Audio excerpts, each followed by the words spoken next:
Hey, a couple of days ago, I remember a couple of days ago something very, very traumatic happened to me.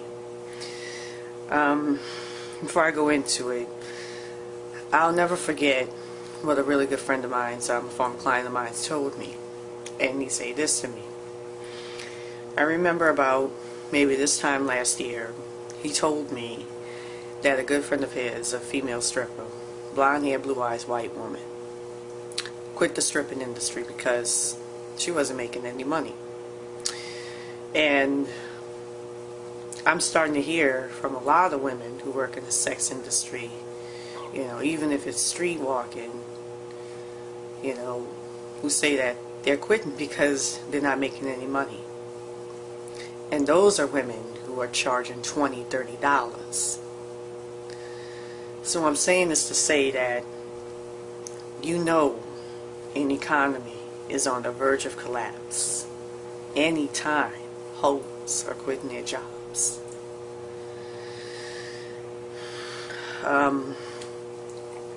Right now I'm a lot more calmer, but over the weekend I was bawling my eyes out because because things have gotten very extremely slow, almost to a standstill for me.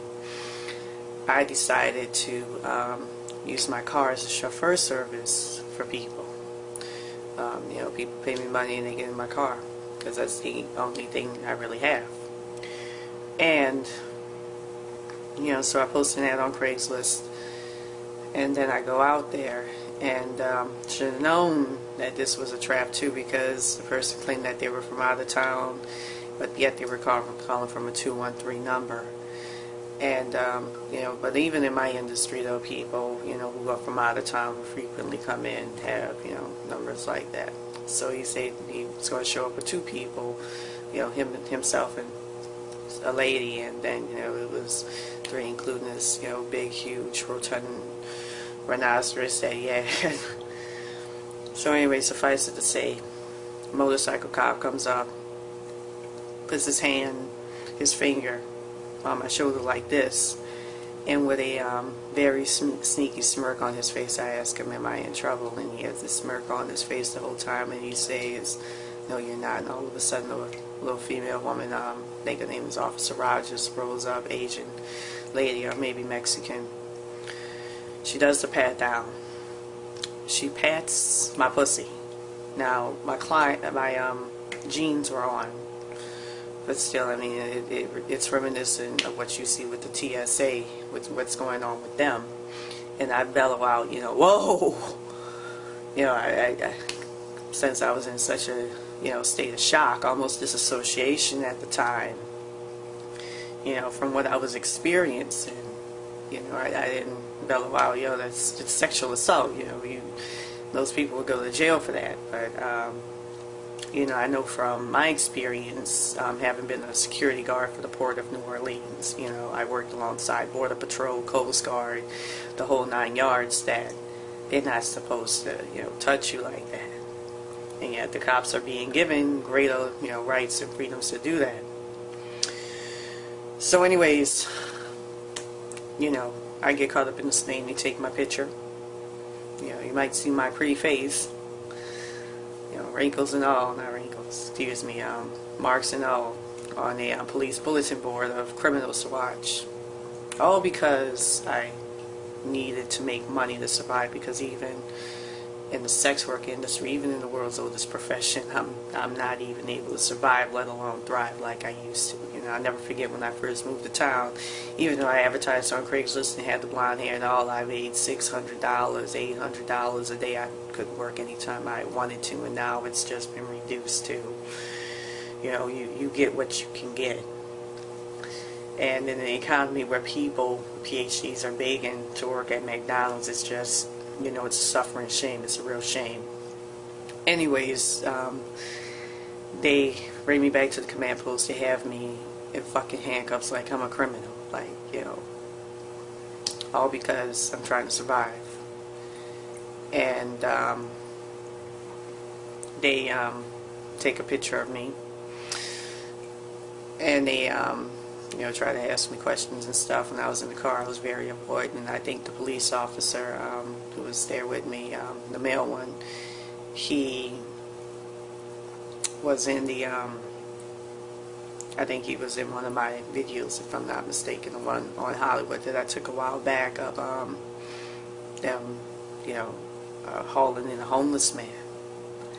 We just got reminiscent of what happened to me, but you know, it killed me that, you know, the crime now is, you know, they put these little laws out here, you know, not just to infringe on your personal freedoms, but to make money, because this is how they make money now. What they do is, I don't care what you get arrested for. I don't care if it's prostitution. I don't care if it's drug dealing. I don't care if it's looking at somebody the wrong way.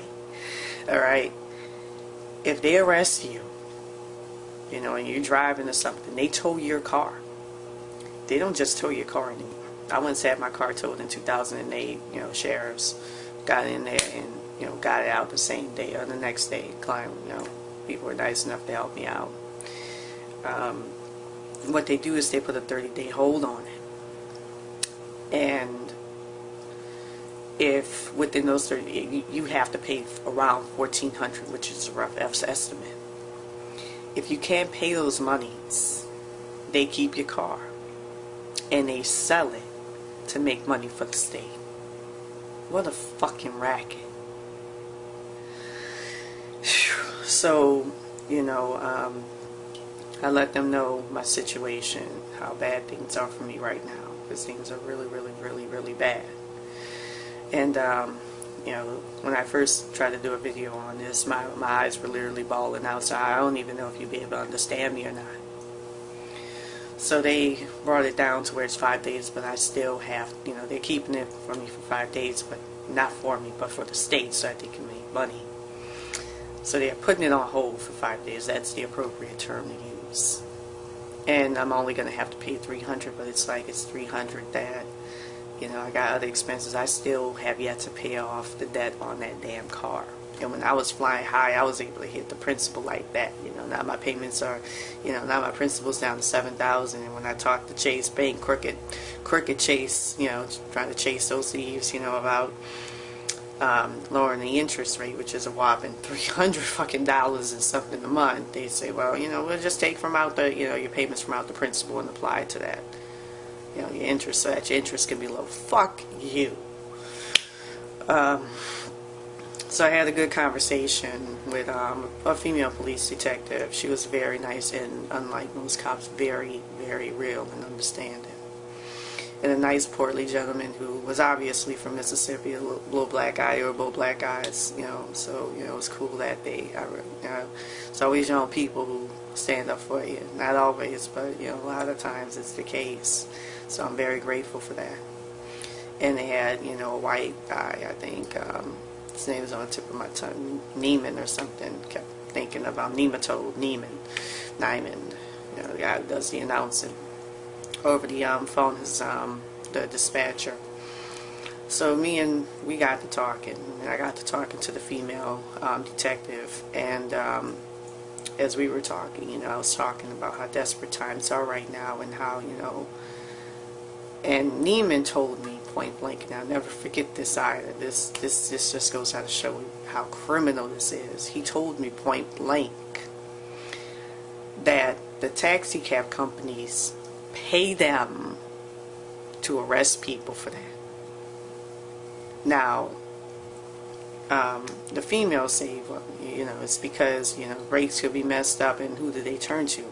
Well, it's a civil matter, because after all, when GMC were making faulty, you know, what they call those vehicles, I think it was the Navigators or something, one of those big old vehicles, gas guzzlers, when they were making those and they were having issues with the brakes, ain't nobody at GMC were going to jail, you know, none of these big fat, you know, rich cats were going to jail, you know, poor simple folks like I, you know, go to jail. And there's nothing wrong with my brakes, by the way. They just arrested me because the taxi drivers pay them to arrest us because we're hurting their business. Now, there's all sorts of laws against that. If that's not unconstitutional, I don't know what it is, because basically what it comes down to is that businesses are paying them, you know, it's almost like a conflict of interest. Businesses are paying them to enforce the law to make them money, to make the businesses money. And if that's not, I mean, that's some, you know,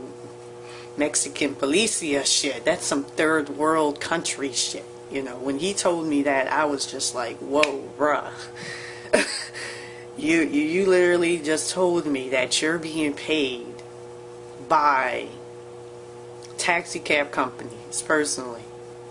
Not personally, but the police department is essentially being paid by them to capture people for encroaching in their business. If, you know, if that's not a statement that shows that our country is run by corporations and that we're, you know, the police are owned by corporations, I don't know what is. You know, and I say to them point blank, your function is supposed to be to serve and protect and serve. To protect me from rapists, to protect me from murderers, to protect me from thieves. You know, I'm not talking about the kind who steal my bread and stuff. I'm talking about, you know, somebody trying to steal my fucking stereo or something. That's your main function. And to be getting paid by companies to basically enforce their business interests, their monetary interests, their bottom line, the dollar, is just fucking... I don't know what to make of that. I really don't know what to make of that.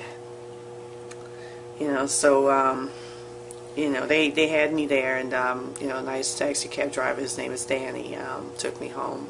Didn't have to pay. Yeah, I told him how bad things are for me right now, because anytime I'm quitting, you know, not quitting, I'm not going to say quitting, but anytime, you know, my business is slow, you know it's bad for everybody, because this is what you turn to when shit gets bad. Most people do.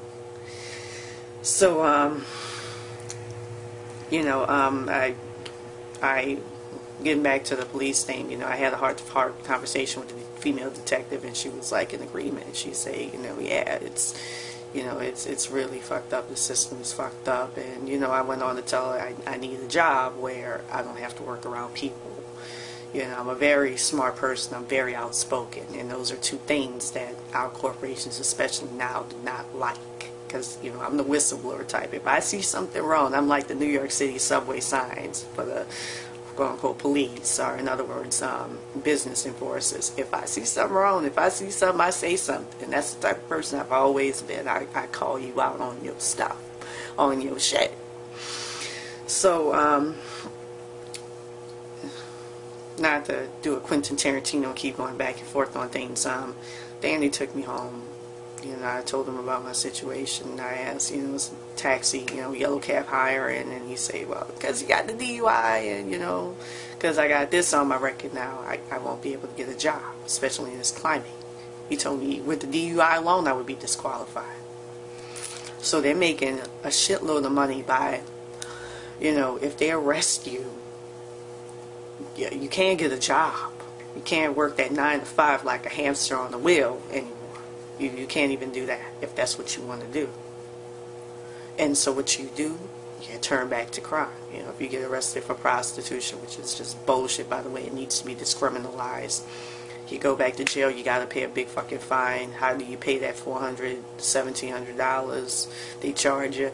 Well, you got to go back to hoeing. You know, if you get on your record, and the shit stays on your record for, by the way, for 3 years. You know, if you get on your record that you got arrested for, you know, gypsy cab bullshit, which you know, I lived in New York City. I ain't never heard of nobody getting busted for that shit.